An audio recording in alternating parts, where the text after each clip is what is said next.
The curtain rises on a mostly bare stage, bearing a long dining room table with a thick tablecloth draped over its center stage.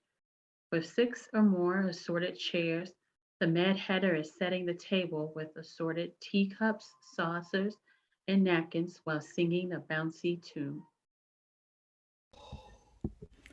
Tick tock, tick tock, it's almost time for tea. I glance upon the guest list and it's six including me. And they will bring their riddles here, and then if there is time, their jaws will drop and hearts will stop when I will tell them mine. Right?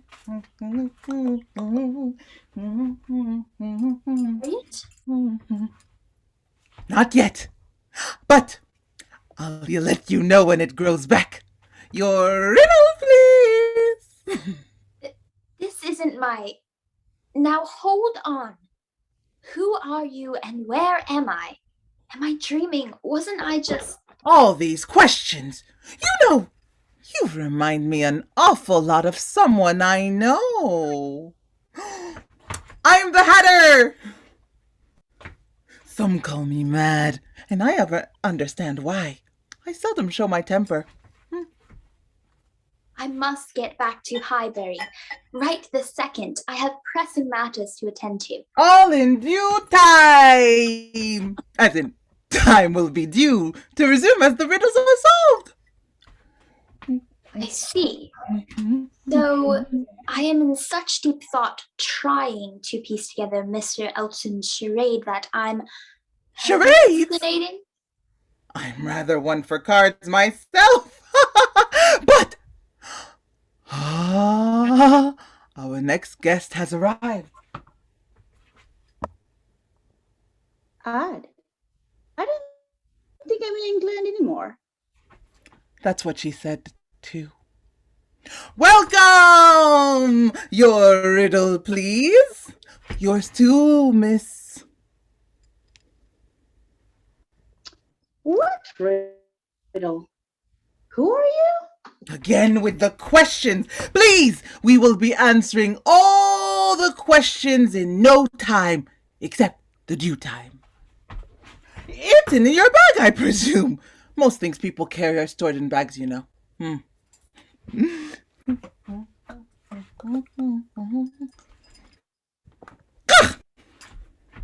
Hey, you be careful with that. We'll return them once we're certain there's an answer. Please sit down.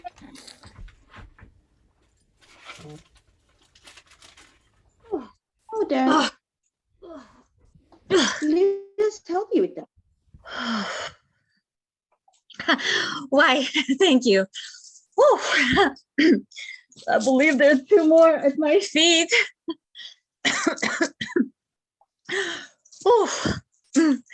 My name is Portia from Belmont.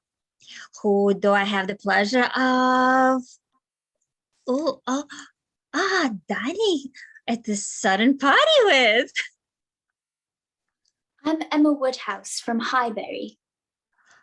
What an odd name for a place. Is that near Venice?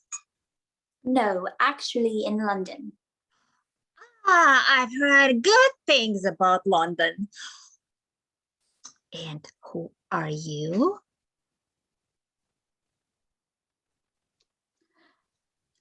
Nice to meet you. I am Wonder. You see, I was... Who goes there? Back, I say. Oh, easy there. This is a tea party. There is no need to slay any jabberwocks or bender snatches. Very well. But I require some answers. Excellent. That's exactly why we're here. Your riddle, please. Portia, yours should be in your pocket.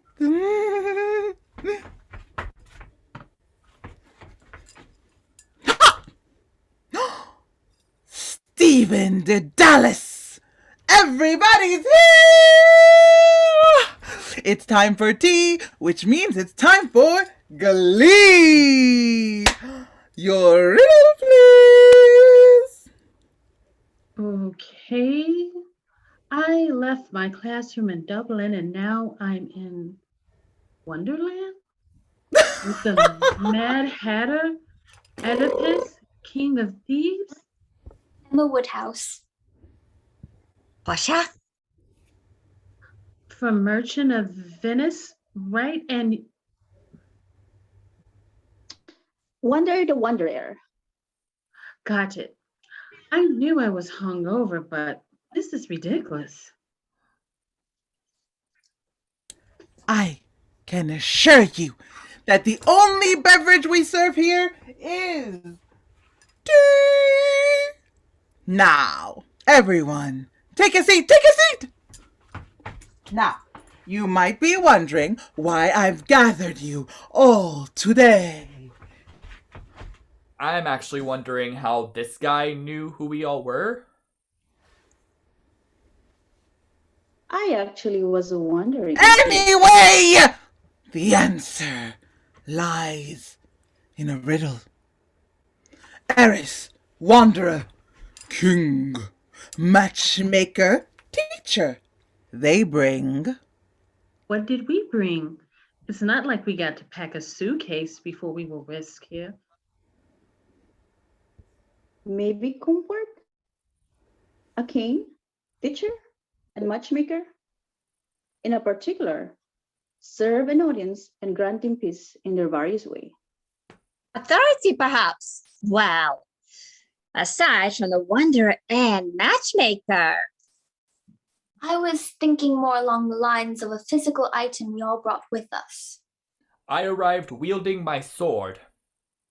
Yes, and I arrived with these 3 chests. And The leader, right? And you too, Oedipus. We all showed up with them and we don't know where they came from, right? I believe you're right. And as you took them from us, you referred to them as riddles.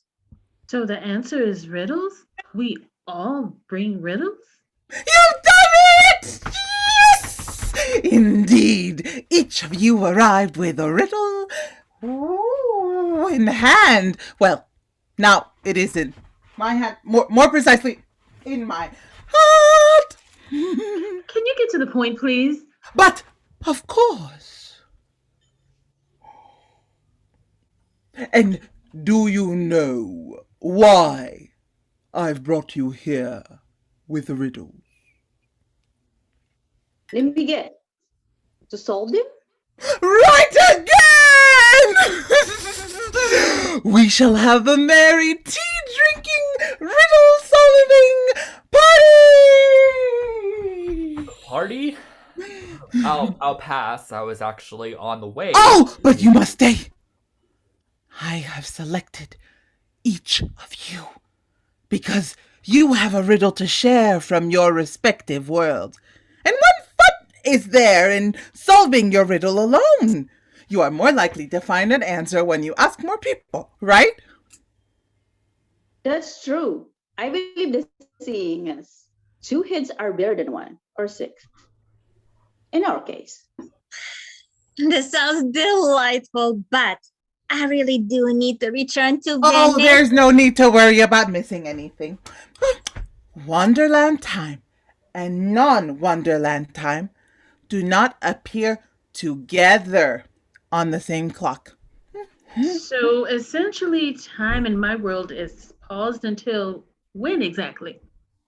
I shall pull your riddle out of my hat and we shall solve it together. Oh, then, and only then, will you be able to return. Oh, wonderful. Okay, I'm ready to get started. Me too. We shall make the most of this time together while we have it. That's the spirit! Oh.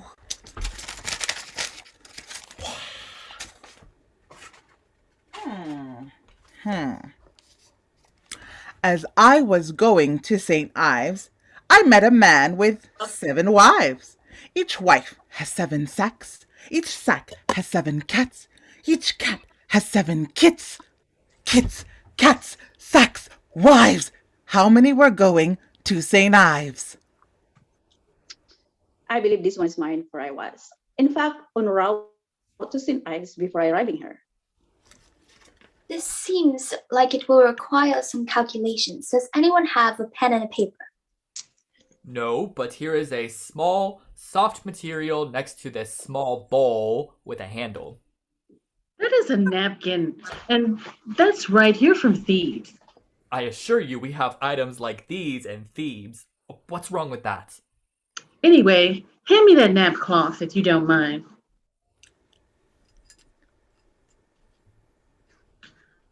I believe I have a pen in my pocket. Emma Woodhouse, can you do the honors? Why, certainly. As I was going to St. Ives, I met a man with 7 wives. Each wife has 7 sacks. Each sack has 7 cats. Each cat has 7 kits. Kits, cats, sacks, and wives. How many were going to St. Ives? 7 wives multiplied by 7 sacks by 7 cats In by other 7 kits. In other words, 7 to the 4th power, and be sure to add 2 to that, since I believe this includes both the narrator and the man. Right, so that would be 2,802. That's the wonder for myself. The man and his 7 wives.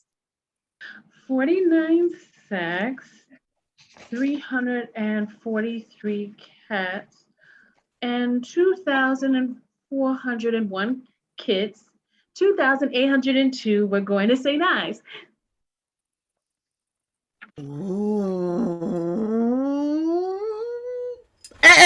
Sorry, but that's incorrect. Woo! I do not know what any of those strange symbols are, or how you're conjuring them up on that cloth, but you said the answer with confidence, so that sounded right to me. There might have been an error in calculation. Let me see.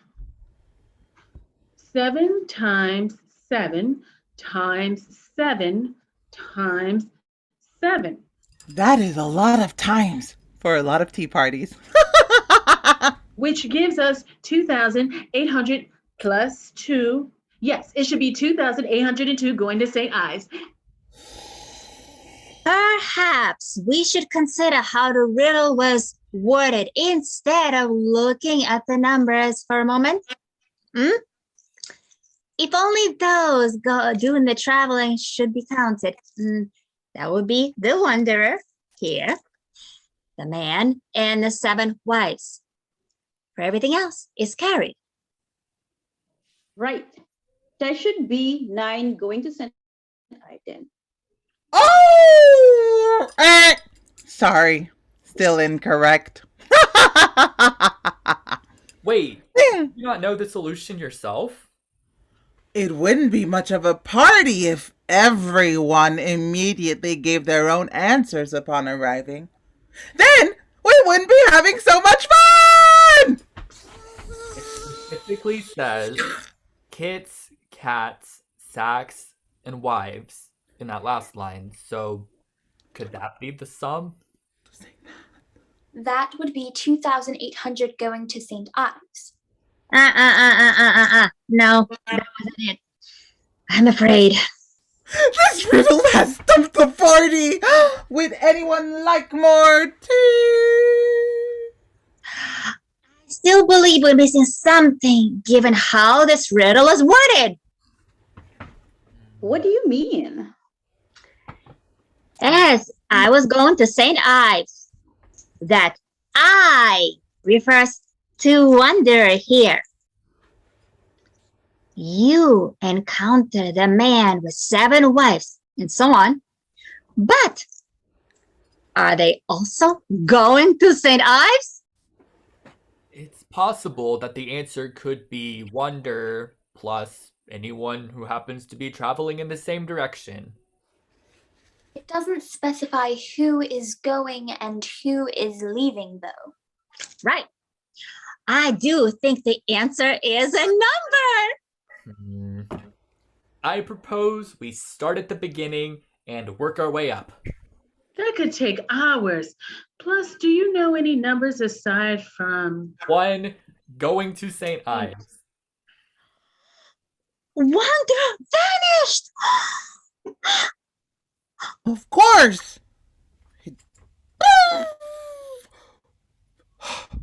It does not do good to dwell on a solved riddle. Wander now knows the answer and has nothing more to gain out of this party.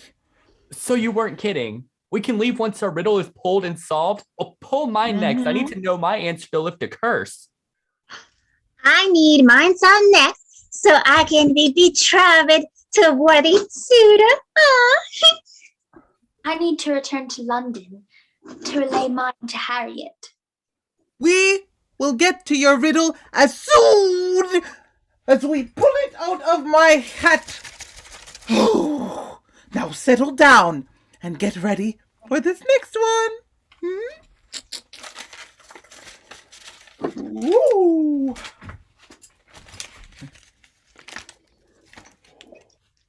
Why the deuce do you give yourselves so much vexation, and puzzle your brains with a long calculation of the number of cats with their kittens and sacks, which wait to St. Ives on the old women's backs? As you seem to suppose, don't you see that the cunning old querist went only? The rest were all coming. Pillow Ritbis? Portia! You're up. I believe we have props for this one. What's in these anyway? Hold it! As it, you may hold it. But you are only able to open one, and it must be the right one. Why are you so strict about this? Aren't you going to read us the riddle first? Oh, there's no need. Portia will explain this riddle. Splendid. In my world, I'm currently bound by a lottery set forth in my father's will. Potential suitors choose between 3 caskets, apparently represented here by 3 chests. Gold, silver, and lead. One of them contains my portrait and a scroll. And the suitor who chooses the correct one wins my hand in marriage. However, if they choose the incorrect casket, they must leave and never seek another woman in marriage. I need to remember that when I get back to Highbury. That's more interesting than a ball, at least, or a convoluted series of tete-a-tetes. Thus far, 2 suitors have guessed incorrectly. That alone is hardly a riddle. Are you withholding any details? Aha! There is more. On each casket, there is an associated slogan. The gold one reads, "Who chooses we shall gain what many men desire." The silver, "Who chooses me shall get as much as he deserves." And finally, the lead, "Who chooses me must give and has it all he hath." I believe I recall the answer from your play, but I'd like to see the remaining gentlemen figure it out. This should be easy. We shall open them all at once. No! Like I said, you must decide on the one as a group. Then you may open only that chest. And it needs to be the correct one. Unlike the original conditions, you cannot just leave if you get it wrong. Okay, we'll approach it this way then. Oedipus, which one would you choose? Obviously, the golden one. It is valuable, like love can be, and it promises what men may desire. And in this case, it would be the hand of lovely Portia here in marriage. Mm. I follow your logic, but you are incorrect. Can anyone tell me why? I believe there's a saying, all that glitters is not gold. If something looks too good to be true, it likely is. Precisely. Valuing things only by their beauty is absurd. Even the suitors in London admire more than beauty. Granted, the next quality is typically wealth, which further supports your logic, Oedipus, but that's a conversation for another time. Dedalus, which one would you choose? I opt for the silver one. Who chooseth me shall get as much as he deserves. In this context, marriage is seen more as an obligation, right? So a suitor who believes he deserves to be wed would immediately go for that one. Why attempt to get what you want if you can be content with the things you're obligated to have? Interesting viewpoint, but also incorrect. Would you like to know why? Lay it on us. I believe the story goes that the suitor selects the silver casket and finds a picture of a fool along with the note, "With one's fool's head I came to woo, but I go away with two." Hallelujah. I don't know how you could possibly know this, but yes, those are the contents of the silver casket. So that means the answer is The lead casket. Portia's father knows that this man will be willing to make sacrifices and work hard at the marriage. And the right suitor for you is on the way, Portia. Thank you for your help. Oh, thank you. Mwah, mwah, mwah, mwah. Farewell. Mwah. What a surprisingly fun party. We're ready for the next one. Hatter?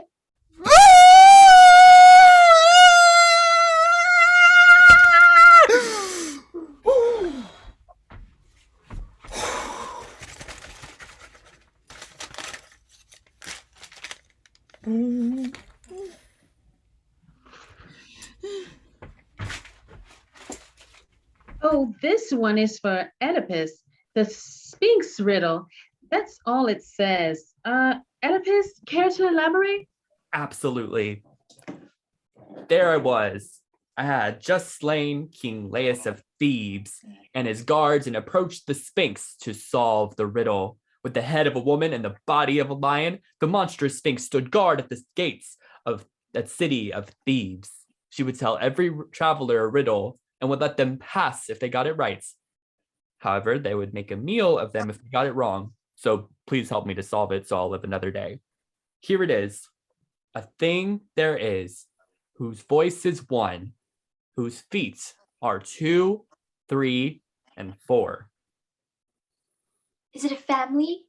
A family's voice can be one, and each family member has multiple feet. Or a choir, a community. That's what I was thinking. Could it be a pastoral society? Humans and their pets live in close association with one another, and animals often have more feet than humans. Or perhaps some kind of creature with 9 legs, a rare species of squid perhaps? Squids don't speak, though. In fact, most animals don't. At least if they do speak, we don't know what they are saying. Though we do agree it's some kind of creature, right? Yes. Yes, I believe the answer is man. What makes you say that? He crawls on all fours as an infant, walks on 2 legs growing up, and presumably uses a walking stick in his old age, which would equate to 3 legs. Yes, the answer is man. That sounds good to me. Thank you all.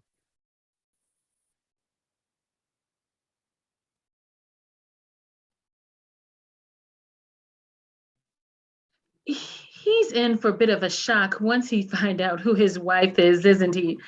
I don't know who has it worse, the Sphinx or Oedipus. All right, Dedalus.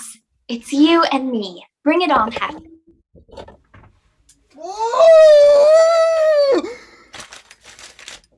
Oh, it's Emma's riddle. Let's get on with it.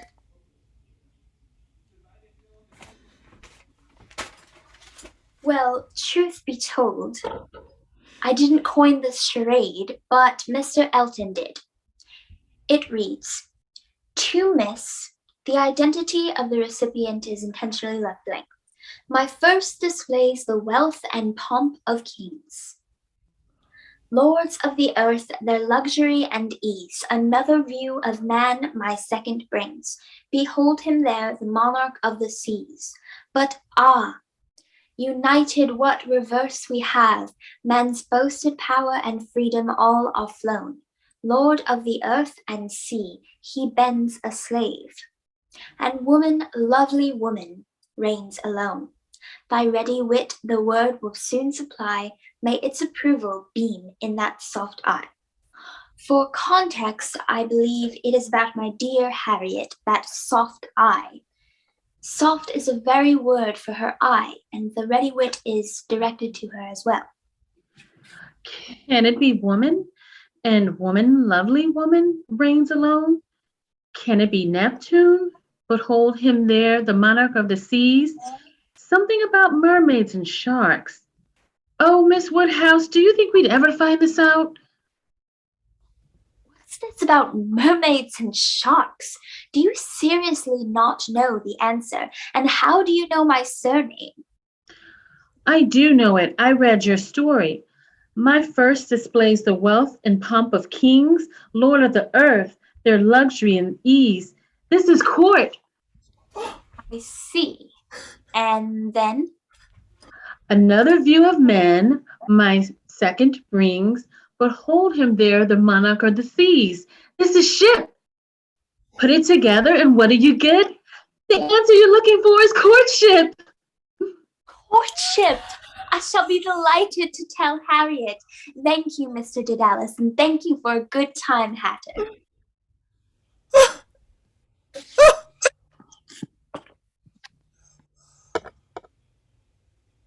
So what now? Are you going to try to solve my riddle and send me on my way? I don't believe it. I simply do not believe it. And on my unbirthday, no less. Why didn't my riddle get pulled sooner? What are you talking about? Let me ask you another one. 2 riddles are left in my hat. I'm really quite amazed at that. But this is a moment of most unenjoyment. Where will we find the answers at? Well, I can assure you my riddle has an answer. Oh, yes! Yours does, but mine doesn't! You have your answer, and Emma, and the Wanderer, they all did! And once they were content with their solutions, they went on with their stories. Just as Alice did. She didn't want to linger for a cup of tea. I don't think she even drank a drop. I asked her, why is a raven like a writing desk? This question has plagued me like a thorn in my foot ever since. Oh, and she didn't know. And she moved on to the next scene, but I stayed here waiting for her to return, perhaps older and wiser, with an answer. But she never did.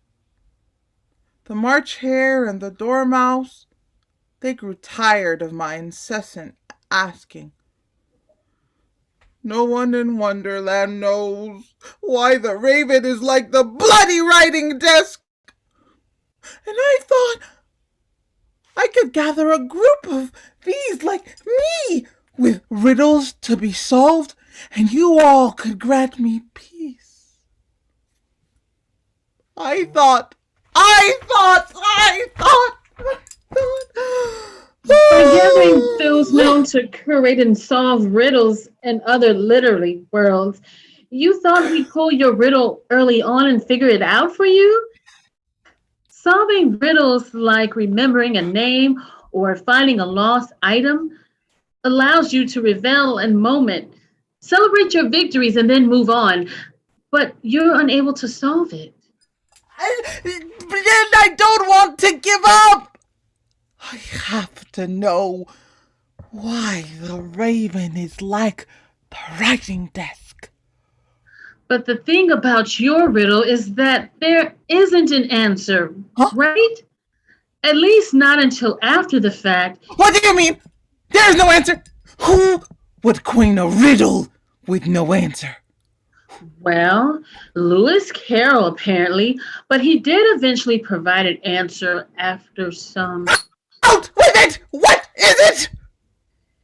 Because it can produce a few notes, though they are very flat, and it's never put with the wrong end in front.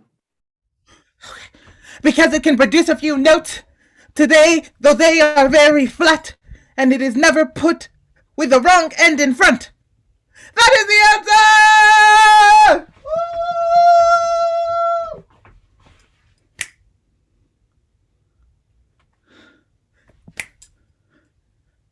Why didn't that work? Well, originally it was supposed to be a little funnier than that. You see, Carol spelled never as never, Raven spelled backwards. Why didn't it work? I don't understand! He didn't want there to be an answer, right? Okay, there was an outpour of letters from fans demanding there to be one, so he did what he had to do when he created one. I guess since the answer was added on after initial publication, eventually it didn't count. Yours has an answer, and it doesn't even relate to the riddle. Now, what kind of madness is that? You, the Mad Hatter, asked me about madness? Oh. The cock crew, the sky was blue, the bells in heaven were striking 11. 'Tis time for this poor soul to go to heaven. Oh, yes. I was doing my lecture in Roman history. I can't wait to tell them about my encounter with Oedipus today. And I stumped my students with that one. I remember. Wait, do you know the answer? Obviously, but I don't want to lose you yet. When you leave, I'll be right where I started. I don't want to lose you. I need to return to Dublin eventually. Besides, I've had my fill of tea for today. Can't you help me figure this out? Do what you did with Wander's riddle and calculate or something. I must know the answer. Does it need an answer? Hear me out. I assume once I return and tell my students my answer, they're not going to get it. So rather than spend the rest of their youth and their adulthood trying to curate a solution to this impossible riddle and going mad in the process, no offense. Instead, they're going to laugh it off and play hockey, I suppose. Hockey? Adulthood? No, you're just making up words. You're missing the point, Hatter. There is beauty in not having all the answers. You're going to leave this world eventually without having all the answers you need. But that's okay. Ignorance is bliss, you know. So what? I should just give up. This was all for nothing. This wasn't meaningless. Oedipus, the wandering going to St. Ives, Emma, Hatter, you brought them all together and helped them advance their storylines. I'd wager that they even had fun trying their hand in others' riddles. Well, I'm glad you all had fun, Dedalus. I really do think the issue you're facing is that you're overthinking all of this. Let me ask you, what was the catalyst of everyone else seemingly returning to their worlds? I believe you said it earlier. It does not do good to dwell on a solved riddle. Once they got all they needed out of the party, they were free to go. But mine isn't solved! I think it is. You just need to resolve to not know the answer. It may not do good to dwell on a solved riddle, but I imagine it's worse to dwell on an unsolved one until you waste away. To not know the answer? Here I am, not knowing the answer. Look at me. Yeah, but you have to be okay with not knowing it. Right now, you still are not satisfied with not having the answer. Therefore, you are at an impasse. Consider no solution as the solution. Undefined, if you will, like trying to divide zero, then stop dwelling on it. For example, what is the square root of 219.5? I certainly don't know. Know what? What is the square root of 219.5? I don't know. Maybe that's a bad example. That does have an answer, but I don't feel like going into calculations and all of that today. Now, let me ask you, why does the chest-tired cat purr? I truly don't know. How do you know you exist? Why do we wait until night falls to call it a day? Why do you dream? I'm telling you, Dedalus, I do not know! And neither do I. No one does. But while you were thinking of those, you stopped thinking about your own riddle, right? It must have still been on the back of your mind, but as we were talking through yours, surely you weren't fully focusing on getting to yours. I really wanted to. That was the whole point of holding this party, after all. But I really did enjoy watching you all go through the stack. In fact, I'm okay with mine being last. It would be rude for the host to leave before their guests, after all. And it's not like you have an answer in through the looking glass either. What? Nothing. There go making up words again. You're mad, Dedalus. Thank you. Thank you. And hey, if you ever want to do this again, sometime with Edgar Allan Poe, Plato, or Einstein, you know where to find me. Now, let me tell you. A riddle, sir? Oh, ask me. The cock crew, the sky was blue, the bells in heaven were striking 11. 'Tis time for this poor soul to go to heaven. Naturally, it's the fox burying his grandmother under a holly bush. Farewell, Hatter.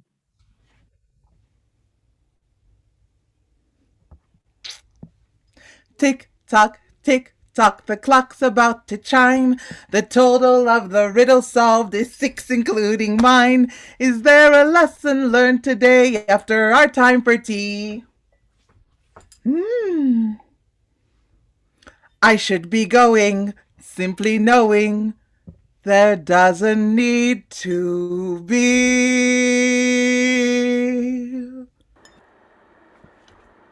But gentle wife, assured you were married, 8 only could go. For the rest, were all carried. You that choose not by the view, chance as fair, as choose as true. So the Sphinx threw herself from the citadel, and I succeeded to the kingdom. Married my mother? They broke asunder, sliding out of their benches, leaping them. Quickly they were gone, and from the lumber room came the rattle of sticks and clamor of their boots and tongues. Harriet could not long resist so delightful a persuasion. She could not speak, but she was not wanted to speak. It was enough for her to feel.